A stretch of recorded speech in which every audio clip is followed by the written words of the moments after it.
Welcome to a new edition of the Masuk Report. I'm your host, Carl Bodner.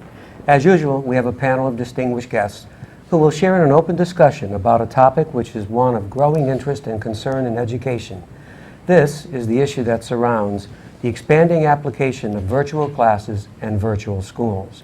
Our panelists are Ms. Samantha Goldfarb, a journalist on the Masuk Free Press staff, and Mrs. Vivian Siegel, staff advisor to the Free Press. The topic for discussion is focused on the merits and drawbacks of online courses in online schools, often called virtual schools. As you know, ours is an open discussion that invites our panelists to freely express their points of view. There are 4 questions that will drive our conversation. Our first question asks, in many states, such as Florida, online public schools enroll over 200,000 full-time students. In many states, approximately 30 online school choices are required. The driving factors here is cost, credit recovery, and customized scheduling. How do you two feel about these advantages claimed by supporters of online schools? Mrs. Siegel, what are your thoughts? Well, when I think about what's the best kind of school to have for students, I don't think about online versus bricks and mortar.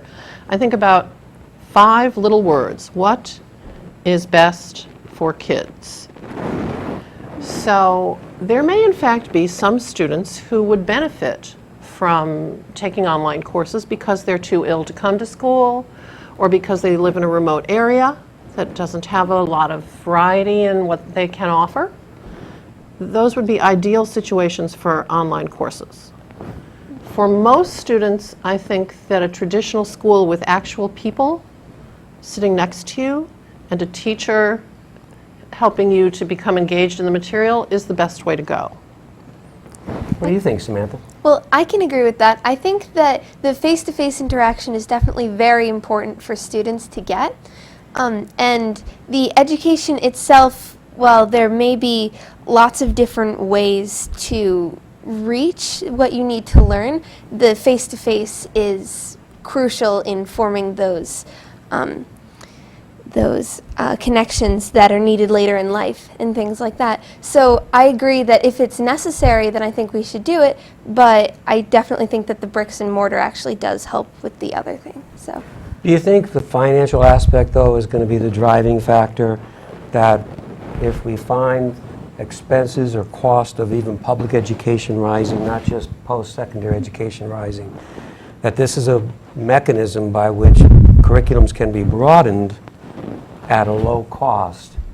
But it works, my worry is it works on the assumption that the student will be mature enough to stay focused when just interacting through electronics. Mm-hmm. Now, I don't know if that's just my age speaking up. You know, I'm one of those people-on-people type of individuals, but do you have any thoughts on that? well, I think that it would take a certain kind of self-motivated student in order to be able to go through these classes on their own. But I think that if somebody else is pushing them and helping them, I think a lot more students could benefit from this, like a parent or a supervisor. So I think that's really important. But I definitely think, going back to what you were saying about the financial, that it will be a big driving factor, because there were a lot of examples put in the articles that I read, and they mostly just said, well, we couldn't afford to have this, or it wouldn't be practical to have this, so they started the online schooling, and then things began to snowball. Is this going to possibly change the kind of criteria those of us who want to become certified teachers will have to acquire? Or is it going to do the opposite, where almost anyone could be a teacher? Oh, I see what you're saying. Well, it seems as though now it's pretty easy to become an online teacher and some of these online schools. I think that there's a difference between, well, for example, when we've had a lot of snow days this year and in the past, I have set up a blog so that I can keep in contact with my students during these extended hurricanes. And they can interact on the blog, and I can help them. I think that's qualitatively different from an online course where you may never interact with your professor or your instructor at all.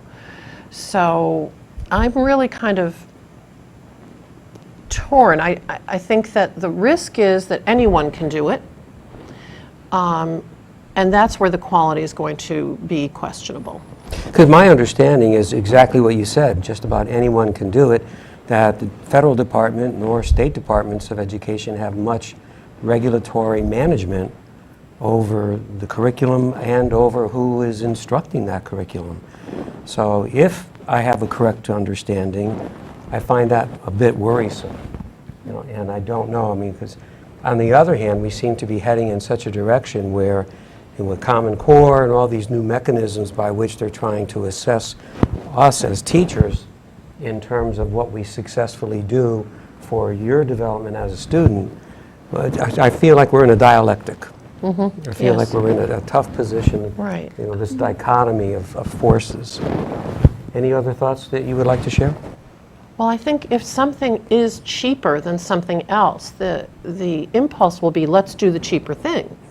So if it's cheaper to have an online course in a foreign language that has a small enrollment, why not abandon the bricks and mortar in-school course, people would argue, in favor of an online course? I don't believe that's really appropriate. I think, especially in a foreign language where you need the interaction and the daily conversation with your peers and your instructor. So I think that the risk is that things will be cut because they can be cut, and then they'll go online and say, well, we offer it, it's just online. Any reaction from you? Well, I can agree with that. This reminds me of a situation where I think progress gets ahead of what's actually necessary. And like you were saying, it wouldn't necessarily be beneficial, but because the technology is there and because it's cheaper, then I agree that a lot of people will go to it. But I think it also would, thinking of children who learn differently and may not get as much out of the wide classroom environment that some schools can only offer, but would benefit better from a smaller learning environment where they could have more specialized learning in that sense, then I think it could have uses and it could be beneficial, but I think overused, it oversteps itself. Do you have any impression of your own as to whether or not we're heading in a direction where it's very probable it will become overused, or do you think we're moving at a safe pace? Oh, I definitely think it'll be overused, and quickly, because like I said, the technology, once it's there, people are just eager to use it, saying, oh, we have this we might as well. Think of all the computers in schools and the fact that they're giving iPads to children through schools and things like that. Just the overreaching arms of technology just kind of snap everybody up, and I think that's what people look at first. I have a picture in my head, and I don't know if it's an accurate one, maybe it'll be judged a cynical one, but you and I see students walking around in the halls and coming into our classrooms with earphones. I worry that if I'm a student and I'm doing all this stuff through interaction with electronics, is that student sitting there with the direction of something in their ears distracting them? Oh, absolutely. This is why I ban cell phones in my classroom on the first day of school. And I make it very clear that knowing that your cell phone might receive a text, email, Twitter, Snapchat from girlfriend, boyfriend, mom, coach, dad, is so distracting that even if you don't receive those messages, the idea that you think you might receive them divides your attention and it makes it difficult to learn. So I have found that by banning them on the first day and making it clear they will be confiscated, I've had good luck with students paying attention. So maybe we need to give this as much attention as we give distracted driving. Oh, yeah. Without question. Distracted learning. There you go. Very distracted learning is only partial learning, if any learning at all. Well, on that point, let's move to our second question. Frequently, these schools are also for-profit schools. and are not obligated to the same standards and regulations of conventional schools. So how do you view this distinction? Do you think there's a danger here, or do you think it really shouldn't matter? Well, there's always the bottom line, and corporations will do what is best for the bottom line, not what is best for students Or consumers? or consumers of their products. So I'm a little leery of claims made by the online schools about how effective they are. Nearly every claim I read in the articles that we read was refuted by someone on the other side. So I'm very cautious about the for-profit schools. I know that for-profit schools that are not online have been accused of not properly educating their college kids, and a lot of these kids have gone into great debt without ever achieving a degree, so I'm a little leery of the for-profit online schools as well. What are your thoughts as a student who eventually is going to step out of Masuk High School and feel the pressures of high tuition costs, the worries about graduating with a volume of debt that is unusual? What do you think that would be? Well, I think it depends on how things are weighed. Like how we were saying, whether the financials outweighs the actual use of the brick and mortar schools. I think it's the same thing. So students who may be a little bit more short-sighted, not necessarily in a negative sense, but simply in I can't afford this education right now, even if it's what I need, then they might take what they need to pass, and even if it's not quite up to the standards that it should be. So I think that these schools can kind of take advantage of these students in a sense, and then I think that if they can be regulated, I think they should, because if you're paying for something and you're paying for what you're hoping is the same education, then you absolutely it needs to be on par, and it needs to be the same, and it needs to be what you pay for. Do you think, as a young person, convenience outweighs everything else? And if I'm a student and I know that I could be on that computer and take this class at 10 o'clock at night if I want, 10 o'clock in the morning if I want, that I'm going to move in that direction? What do you think? Convenience is good. I don't think it outweighs everything else, especially if you end up not learning anything. Then it's just a wash. So,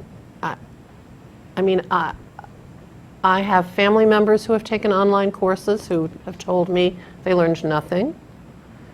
I myself have taken online courses, some very demanding in terms of time and number of papers to write, where I very dutifully, as any teacher would, completed all the work. I can't say it was graduate level work, although it was graduate level credit. It was a lot of work, but did I learn a lot? Did I learn what I might have learned at the private liberal arts college I attended or the university where I got my master's? No, it's completely not comparable at all. Well, from your perspective, though, as a young person and as you view your peers, do you think they put a higher value on convenience than they ought to, and that they still may fall into what I'll call a trap on this? I think so, especially when they need that information to go back and to take the courses that they need to take in the future. And if it's actually in a, well, we can call it an actual or standard school, then they may not have all the information that they need if they had just taken an online course. But I think that the allure of an online course may be too big to kind of resist because of the hours that they may need to work or the amount of money they're able to spend and things like that. I'm not sure I'd call it convenience, but necessities as they see it might outweigh the learning right then. They may say, oh, I can just take care of it later. So the important thing, as you had indicated, is I got the credits. I got the credit. I got the credits. Got the credit. It doesn't matter how I got the credits. Exactly. But it really does matter, because online schools are turning out people who are certified to teach or to be in various careers, are they really ready for these careers? That's a real question. Yeah, I worry about that because you had said earlier, too, will they have the same people skills? You know, I had a professor once who used to dispute about that liberal arts education takes so much criticism nowadays. And he said the key thing is not that it's liberal in a political context, but it liberates. And it's the liberating of the spectrum of that education that lends toward being a more adaptive thinker. At least that's where my bias is. Well, it's college is supposed to be a transformative learning experience. That's my understanding of what a liberal arts education is. It's if you happen to be focused on a particular career, okay, but you should also have those moments during your education when you, as a person, are changed, no matter what your career is. I would agree. I can see this, yes. Now, allow me to ask, do you, despite the option to skip or hold online conferencing, see any negative factors when face-to-face interaction is reduced or omitted? So my final question I want to ask is if you think virtual collaboration is equal to face-to-face collaboration when trying to engage students in problem-solving tasks. And there's been a lot of interest nowadays where we're trying to get more collaborative learning going on within the classroom. Is that going to be the same as it is if we're just networking and conferencing electronically? What's your thoughts as a student? Well, I think that we may try to make it the same, but the video chats and the group conferencing over technology is just simply not the same as being with people and getting your information that way, because there's the messages you have to receive through like minute facial expressions and things like that that I just don't think will work out the same way once you do it over technology. And at the same time, this may actually lower the value of the work you produce because you don't get that same experience and you don't get out of the other students the same kind of work because you don't necessarily have the same sort of teamwork type feel out of what you've produced. That's a very strong point. You have me, definitely agreeing with what you're saying. No question in my mind. Any thoughts you'd like to share? Well, I liked this question because I'm an English teacher and a journalism teacher, so I spend a lot of time teaching writing. And I have found, and I think Samantha will agree, that the teaching of writing is best done actually one-on-one, where the student is right here and the teacher is right here and we're poring over the paper and maybe a couple of other students are listening in or helping. This happens a lot in our journalism class. And there's a give and take between student and teacher that is very important, and you can't do that unless you're right there. And there's something, there's a give and take that's natural, and you can see the learning taking place right in front of you. Whereas online, it's like laborious notes in the margin, and then corrections and underlining, and more notes in the margin online. It's much more effective to have a conversation with someone. It seems like what you described could be very tedious. Online? Yes. Extremely tedious. What were you going to say? Well, I can agree with this. I think that when you're sitting with a teacher and you're learning especially about things like writing face-to-face, I think unconsciously when people just talk while they're doing things, you get the thought process behind it, and that helps back your thought process the next time you go to replicate what you're doing. But if you simply, let's say, send documents back and forth, then you just get information, and even if you ask questions or things like that, you don't get the behind conversation in a sense, if you know what I mean, where people say, well, maybe this would be a good idea, but it wouldn't be as good as this, or how about we do this instead, because this could be a thing, but perhaps not. Or what if we move this sentence here? And then we ask the class, does it sound better this way, or does it Exactly. sound better that way? We have an answer right away. Well, I think what you've described to me, in my way of, if I'm listening correctly and carefully, is that there's a learning partnership in the classroom environment. And it's that partnership that can't be achieved necessarily in an equal way if we're just Skyping or video conferencing. So, myself, I'm hoping that there's some means in the future by which a reasonable balance will occur. Okay? Well, on that note, I want to thank Mrs. Siegel and I want to thank Samantha for sharing their thoughts on the topic of virtual schools and virtual classrooms. Thanks to you for joining us. We hope you found our show interesting and you share some thoughts about virtual education with others.